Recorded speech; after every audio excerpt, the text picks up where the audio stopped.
అందరికీ నమస్కారం. ఫస్ట్ మీకు తమ్నైల్లో చూపిస్తున్నాను.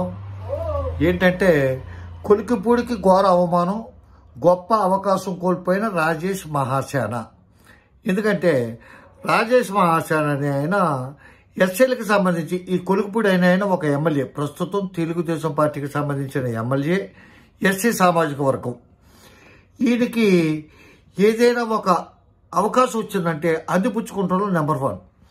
అది ఫరగా అయినా చేయగలడు, ఎగ్రెస్ట్గా అయినా చేయగలడు. అప్పటి పరిస్థితుల ప్రభావం వల్ల ఇప్పుడు తెలుగుదేశం పార్టీలో ఉన్నాడు కాబట్టి, తెలుగుదేశానికి అధికార పద్ధతిగా ఉన్నాడు కాబట్టి ఇప్పుడు కిక్కులు వెళ్ళకపోతున్నాడు. కాకపోతే ఏంటంటే ఇది కొంచెం బయట వేరే యూట్యూబ్ ఛానల్ అయ్యి ఏమైనా పెట్టినాయి అంటే అనుకోవచ్చు, కానీ ఇది ఒక ఈనాడు పెట్టిన క్యాప్షన్.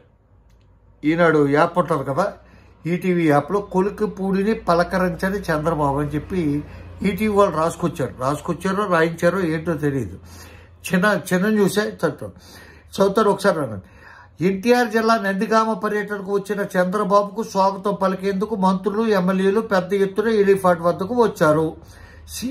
సీఎం తన వద్దకు రాగానే తిరువూరు ఎమ్మెల్యే కొలికిపూడి ఆయనకు నమస్కరించారు. చంద్రబాబు ఒక క్షణం ఆయన చూసి పక్కనున్న నేతను భుజం తట్టారు. కొలికిపూడిని మాత్రం పలకరించలేదు. ఈలోపు తెలుగుదేశం పార్టీ మహిళా నేతలు వారి మధ్యలోకి వచ్చేశారు. వారితో చంద్రబాబు మాట్లాడుతుండగా ఇతర నేతలు ముందుకు రావడంతో కొలికిపూడి వెనక్కి వెళ్లిపోయి నిలబడ్డారు. తిరువూరులో ఎమ్మెల్యేలకు, సొంత పార్టీ నేతలకు కొద్ది కాలంగా వివాదం నడుస్తుంది. ఈ నేపథ్యంలో పార్టీ అధిష్టానం కొలికిపూడి తీరుపై సీరియస్ గా ఉంది. ఇది మ్యాటర్. ఇదేంటి ఈనాడు రాసింది.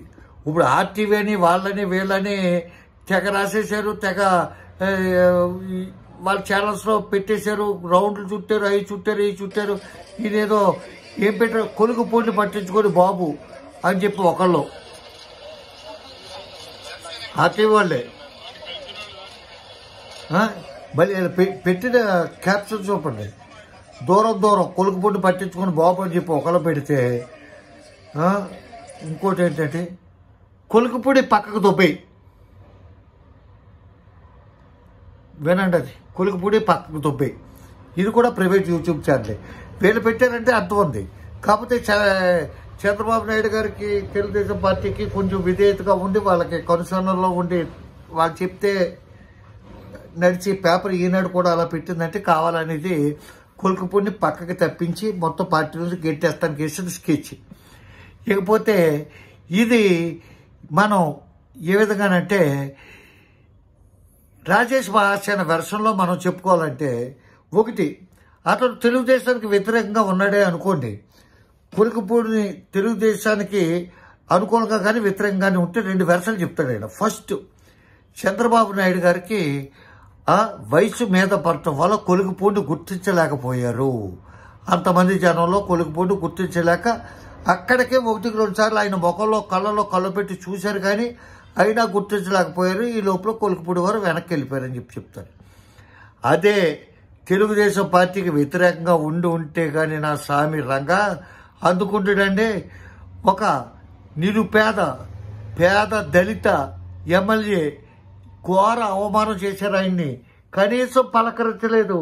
అగ్రవర్ణాల సమక్షంలో ముట్టుకోలేదు. మిగతా వాళ్ళందరినీ భుజం తట్టాడు. ఈయన చూతులోకి వెనక్కి జరిగాడు, 2 అడుగులు వెనక్కేసాడు. ఈయన మిగతా జనం వచ్చి పక్కకి తీసుకెళ్లారు. విద్యావేత్త, బహుభాషా కోవిదుడు, వివిధ రంగాల్లో నిష్ఠాతిథుడైన కొలికిపూడికి చాలా ఘోరమైన తీరని అవమానం జరిగింది. ఇది దళిత జాతికి జరిగింది, అంబేద్కర్కి జరిగింది, భారత రాజ్యాంగానికి జరిగింది, ప్రపంచానికి జరిగింది, ఈ భూమండలానికి జరిగింది, అంతరిక్షానికి జరిగింది అని చెప్పి ఒక్క పెట్టున లోబో దిబో బట్టి ఒక్క గోల్ కాకుండా గోల్ చేసి పాదుతారు. కానీ అతను లేకపోతే మిగతా వాళ్ళు ఎవరో దళిత నాయకులు లేరా? ఎవరో ఎందుకు ఇది లైమ్ లైట్లోకి తీసుకొచ్చి గొడవ ఎందుకు చేయట్లేదు? అంటే ఏంటంటే ఇప్పుడు ఓ పక్కన పచ్చళ్ళ ఇష్యూ నడుగుతుంది, ఓ పక్కన పాస్టర్ గారి ఇష్యూ ఉంది. ఆ 2 అయిపోతే నెక్స్ట్ ఇష్యూ ఏమిటి అనేది ప్రజలు ఎదురు చూస్తారు. ఏదో ఎందుకంటే మధ్యలో గ్యాప్ వస్తే ప్రజలు తట్టుకోలేరు. ఈ సోషల్ మీడియాలో అలవాటు పడిపోయిన వాళ్ళు, మొన్న నిమ్స్లో ఎవరో కళ్ళుకు అలవాటు పడిపోయినాడు, 3 రోజులు వాళ్ళ ఫాదర్ తీసుకొచ్చి నిమ్స్లో జాయిన్ చేశారంట, 2 బ్రదర్స్. 3 రోజులు కళ్ళు దొరకకపోతే పైకి దూకేసాడు అంటాడు పిచ్చెక్కి. అలాగే సోషల్ మీడియాకి అలవాటు పడిపోయిన వాళ్ళు ట్రెండింగ్ కనపడకపోతే కొంచెం పిచ్చెక్కిపోతారు. అటువంటి పరిస్థితుల్లో ఈ 2 ఇష్యూలు కొంచెం నెమ్మదించేస్తాయి. ఇంకా ఎదరికెళ్ళి ఇది విధానం ఏం కనపట్లేదు కాబట్టి దీనికన్నా ఎదరికి తీసుకెళ్ళటానికి దళిత నేతలు ఎవరు ఎదరికి రావటం అనేది చాలా అన్యాయం. దీంట్లో కూడా ఉంది. కాకపోతే ఎవరు రాకపోతే మా కొలికిపూడే తీవ్రమైన నిర్ణయం ఏదో తీసుకుంటాడో, అతను కొంచెం ఏరోగంటే కాబట్టి ఏదో ఒక మంచి సముచితమైన నిర్ణయం తీసుకుని ఒక అలజడి అయితే సృష్టిస్తాడో అనేది భావిస్తూ, అతను తొందరగా సృష్టిస్తే ఈ సోషల్ మీడియా వాళ్ళకి చేతిలో పని దొరుకుతుందని చెప్పి కోరి ఆశాభావంతో ఉన్నానని చెప్పి తెలియజేస్తూ, నేను కూడా కొంచెం యాంగ్జైటీగానే ఉన్నాను నిజం చెప్పబట్టమే. ఉంటాను. నమస్కారం. రామాంధ్రరావు. జై హింద్.